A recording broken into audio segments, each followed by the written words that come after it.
মাননীয় রাজ্যপাল doctor CV আনন্দ বোস যেভাবে ব্রিগেডে একটি অনুষ্ঠানে দাঁড়িয়ে তিনি বিজেপি নেতাদের সামনে ভারতের রাষ্ট্রভাষা হিন্দি এই কথাটি বলেছেন, আমি তার তীব্র প্রতিবাদ করছি।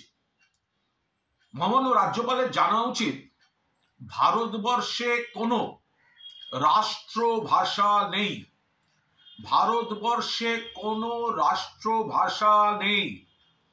আমরা সংবিধানে অষ্টম তফসিলে 22টি ভাষা আছে যাদের সমান সম্মান এবং গুরুত্ব, তাদের মধ্যে কেউ রাষ্ট্রভাষা নয়।